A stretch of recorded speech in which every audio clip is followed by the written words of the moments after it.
চিঠিটা পাঠানো হয়েছে গত মে মাসের 28 তারিখে জাতিসংঘের মানবাধিকার বিষয়ক দপ্তর OHCHR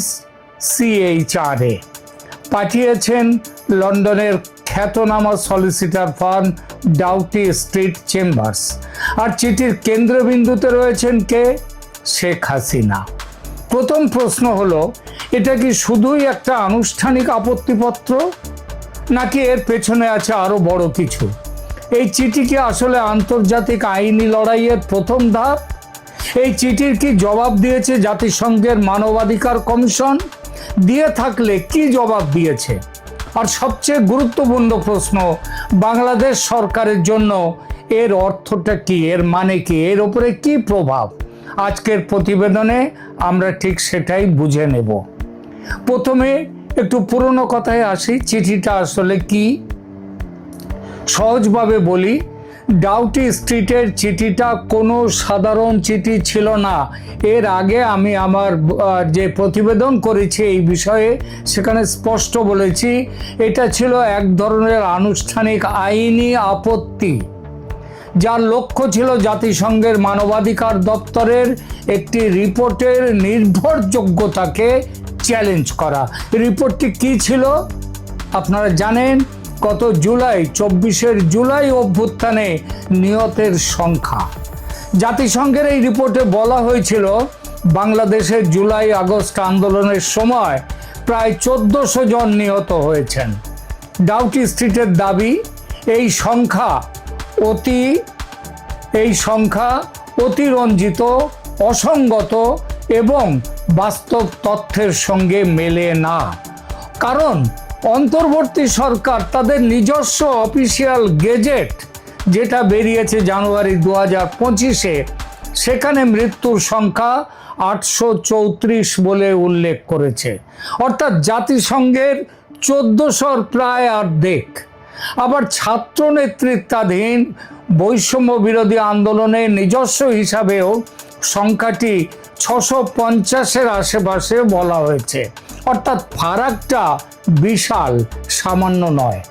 ডিউটি স্ট্রিটের যুক্তি, বাংলাদেশের সরকারি হিসাব অনুযায়ী নিহতের সংখ্যা যেহেতু অনেক কম, তাই জাতিসংঘের রিপোর্টে যে মৃত্যুর সংখ্যা তুলে ধরা হয়েছে সেটি সংশোধন করা উচিত। অর্থাৎ চিঠির মূল উদ্দেশ্য ছিল একটাই, জাতিসংঘের রিপোর্টের ক্রেডিবিলিটি বা বিশ্বাসযোগ্যতাকে নিয়ে প্রশ্ন তোলা। এবার চিঠির মূল বক্তব্য কথাগুলো সংক্ষেপে বলি। ডাউটি স্ট্রিটের চিঠির কেন্দ্রীয় বক্তব্য ছিল 3টি। প্রথমত, মৃত্যুর সংখ্যা সঠিক নয়। তাদের মতে UN রিপোর্টে যে সংখ্যা দেওয়া হয়েছে সেটি প্রকৃত পরিস্থিতি প্রতিফলিত করে না। দ্বিতীয়ত, রিপোর্টটি সংশোধন বা প্রত্যাহার করা উচিত। অর্থাৎ শুধু আপত্তি জানানো নয়, তারা আনুষ্ঠানিকভাবে রিপোর্ট পরিবর্তনের দাবি তুলেছে। তৃতীয়ত, শেখ হাসিনার বিরুদ্ধে তৈরি হওয়া আন্তর্জাতিক ন্যারেটিভের বিরুদ্ধে একটা বড়সড় প্রতিরোধ গড়ে তোলা। অর্থাৎ এই চিঠির লক্ষ্য শুধু একটি সংখ্যার বিতর্ক নয়, এর পেছনে রয়েছে বড় রাজনৈতিক আইনি লড়াই। আর এই জায়গাটাই সবচেয়ে গুরুত্বপূর্ণ, কারণ সংখ্যার বিতর্কের ভেতরে আসলে আছে একটি বৃহৎ প্রশ্ন। প্রশ্নটা হলো, বাংলাদেশের জুলাই আন্দোলনের ঘটনাগুলো আন্তর্জাতিক মহলে কিভাবে বিবেচিত হবে, এবং সেই বিবেচনার উপরেই ভবিষ্যৎ আইনগত, কূটনৈতিক, এমনকি হাসিনার প্রত্যর্পণ সংক্রান্ত অবস্থানও প্রভাবিত হবে। এটা কি লিগ্যাল নোটিশ? আইনগতভাবে বললে এটাকে সরাসরি আদালতের ভাষায় লিগ্যাল নোটিশ বলা একটু জটিল, কারণ এটা কোনো মামলা শুরুর প্রচলিত নোটিশ নয়। এটা ছিল জাতিসংঘকে দেয়া একটা ফর্মাল লিগ্যাল রিপ্রেজেন্টেশন, অর্থাৎ আইনজীবীর মাধ্যমে পাঠানো আনুষ্ঠানিক দাবি ও আপত্তিপত্র। তবে বাস্তব অর্থে এর গুরুত্ব লিগ্যাল নোটিশের চেয়ে কম নয়, কারণ এ ধরনের চিঠি ভবিষ্যতের আইনের পদক্ষেপের ভিত্তি তৈরি করতে পারে এবং সেই উদ্দেশ্যেই এই চিঠি পাঠানো। অর্থাৎ এটা হয়তো নিজে মামলা নয়, কিন্তু মামলা বা আন্তর্জাতিক অভিযোগের প্রস্তুতিমূলক ধাপ অবশ্যই এটা। জাতিসংঘ কি জবাব দিয়েছে এই চিঠির? এখানে আসে একটা গুরুত্বপূর্ণ মোড়। জাতিসংঘের পক্ষ থেকে সরাসরি এই চিঠির আলাদা কোনো আনুষ্ঠানিক জবাব দেয়া হয়নি, কিন্তু জাতিসংঘের মহাসচিবের যিনি মুখপাত্র স্টেফান ডুজারিক, সেই স্টেফান ডুজারিক গত 1 জুন এক সাংবাদিক সম্মেলনে, 1 জুন এই মাসেই, এক সাংবাদিকের প্রশ্নের উত্তরে স্পষ্ট করে বলেছেন মানবাধিকার দপ্তরের রিপোর্ট নিয়ে তাদের সন্দেহ করার কারণ নেই। অর্থাৎ পরোক্ষভাবে হলেও জাতিসংঘ বলল তারা রিপোর্টের ওপর আস্থা রাখছে এবং শেখ হাসিনার পক্ষ থেকে তোলা আপত্তির ভিত্তিতে তারা রিপোর্ট বদলানোর মতো কোনো কারণ দেখছে না। আর রাজনৈতিক ভাষায় বললে জাতিসংঘ ডাউটি স্ট্রিটের আপত্তি গ্রহণ করেনি। কেন এই চিঠি তাহলে এত গুরুত্বপূর্ণ? কারণ এর প্রভাব শুধু একটি রিপোর্টে সীমাবদ্ধ নয়। জাতিসংঘের রিপোর্ট যদি প্রতিষ্ঠিত হয় তাহলে ভবিষ্যতে তা কয়েকটি ক্ষেত্রে ব্যবহৃত হতে পারে শেখ হাসিনার বিরুদ্ধে। শেখ হাসিনার বিরুদ্ধে আন্তর্জাতিক জনমত গঠন হবে, বাংলাদেশের বিচার ব্যবস্থার ওপর চাপ তৈরি হবে, এবং সেই চাপ তো তৈরি হয়েছে, কারণ মূলত জাতিসংঘের এই রিপোর্টের ভিত্তিতেই শেখ হাসিনার বিচার হয়েছে এবং বিচারে তার মৃত্যুদণ্ড দেওয়া হয়েছে। তারপর ভারতের কাছে প্রত্যর্পণ বা কূটনৈতিক আলোচনায়ও এর একটা গুরুত্ব থাকবে। মানবাধিকার সংগঠনগুলোর অবস্থান নির্ধারণ করতেও এই রিপোর্টের গুরুত্ব এসে যাবে। আর যদি ওই রিপোর্টের বিশ্বাসযোগ্যতা প্রশ্নবিদ্ধ করা যায় তাহলে উল্টোভাবে শেখ হাসিনার পক্ষে একটা বড় আইনি রাজনৈতিক সুবিধা তৈরি হতে পারে, যেমন বর্তমানের পক্ষে তেমন ভবিষ্যতের পক্ষেও। সেজন্যই ডাউটি স্ট্রিটের এই চিঠিটা নিছক প্রতীকী নয়, এটা শেখ হাসিনার পক্ষে একটা বিরাট আন্তর্জাতিক স্ট্র্যাটেজিক মুভ। এরপর তাহলে কি হবে? জাতিসংঘ তো সরাসরি উত্তর দেয়নি। এখন প্রশ্ন তাহলে দাঁড়ায়, ডাউটি স্ট্রিটের পরবর্তী পদক্ষেপ কি হতে চলেছে? আমাদের কাছে কিছু খবর আছে, তবে সেই খবরের সবগুলোই এখনো সম্ভাবনার স্তরে, এখনো পাকাপাকিভাবে ঠিক হয়নি। এখানে কয়েকটি সম্ভাবনা আছে। প্রথম সম্ভাবনা জাতিসংঘের অন্য কাঠামোতে যাওয়া, মানে OHCHR এর কাছ থেকে সরাসরি জবাব যখন পাওয়া গেল না, তখন UN স্পেশাল র্যাপোর্টিয়ার্স সেখানে যাওয়া যায়। বিশেষ করে ন্যায্য বিচার, মানবাধিকার, অনুপস্থিতিতে বিচার বা মৃত্যুদণ্ড সংক্রান্ত বিশেষ র্যাপোর্টিয়ারদের কাছে অভিযোগ ইতিপূর্বেও তোলা হয়েছে, এখনো তোলা সম্ভব। এতে জাতিসংঘের ভেতরে একটা নতুন চাপ তৈরি হবে। দ্বিতীয় সম্ভাবনা, আন্তর্জাতিক মানবাধিকার কমিটিতে আবেদন করা যায় এবং সেই সম্ভাবনাও রয়েছে। তারা যদি যুক্তি দাঁড় করাতে পারে যে শেখ হাসিনার ন্যায্য বিচার হয়নি এবং তার প্রমাণ, একটা বড় প্রমাণ তো হিউম্যান রাইটসের এই যে OHCHR এর তাদেরই এই রিপোর্ট, এবং তারা যদি এটা যুক্তিটা দাঁড় করাতে পারে তবে UN হিউম্যান রাইটস কমিটির মতো ফোরামে অভিযোগ তোলা হতে পারে। এখানে প্রধান দাবি হতে পারে ন্যায্য বিচার হয়নি, হাসিনার অধিকার ক্ষুণ্ণ হয়েছে, তার ন্যায্য বিচার পাওয়ার অধিকার ক্ষুণ্ণ হয়েছে, আর মৃত্যুদণ্ডের ঝুঁকি তার রাজনৈতিক প্রভাবের মধ্যে পড়ে গেছে। আর তৃতীয় সম্ভাবনাটা হলো ব্রিটিশ বা ইউরোপীয় কূটনৈতিক চাপ। এই ব্যাপারটার জন্যেই এখন চেষ্টা চলছে। ডাউটি স্ট্রিট এটা হলো যুক্তরাজ্য ভিত্তিক সলিসিটার ফার্ম, তাই তারা ব্রিটিশ কূটনৈতিক চ্যানেল বা মানবাধিকার ভিত্তিক সংস্থাগুলোর মাধ্যমে বিষয়টিকে আরো বড় পরিসরে তুলতে পারে। এখানে এই বড় পরিসর বলতে কি ইন্টারন্যাশনাল কোর্ট অফ জাস্টিসও আছে। এখানে মূল লক্ষ্য হবে বাংলাদেশকে সরাসরি আঘাত না করে আন্তর্জাতিক চাপ তৈরি করা প্রথমত। আর চতুর্থ সম্ভাবনাটা কি, সংযুক্ত মানবাধিকার অভিযান, amnesty international, human rights watch বা অন্যান্য আন্তর্জাতিক সংগঠনের সঙ্গে যুক্ত হয়ে একটি বৃহত্তর ক্যাম্পেইন বিল্ড করা যায় শেখ হাসিনার পক্ষে এবং এই ধরনের বিচার এই জাতিসংঘের এই রিপোর্টের বিরুদ্ধে। এতে আইন, গণমাধ্যম এবং মানবাধিকার তিনটি ক্ষেত্র একসঙ্গে কাজ করবে। এবার আসি বাংলাদেশ সরকারের ওপর এর কি প্রভাব পড়বে। এটা খুব গুরুত্বপূর্ণ প্রশ্ন। বাংলাদেশ সরকারকে এই আইনি প্রক্রিয়ার জবাব দিতে বাধ্য। সোজা উত্তর হলো সরাসরি বাধ্য নয়, কিন্তু রাজনৈতিক ও কূটনৈতিকভাবে সংবেদনশীল। আর বাংলাদেশ সরকার জাতিসংঘের একটি সদস্য রাষ্ট্র, তাই জাতিসংঘের মানবাধিকার বিষয়ক রিপোর্ট, আপত্তি এবং পর্যালোচনার সঙ্গে তাকে সংলাপে যেতে হবে।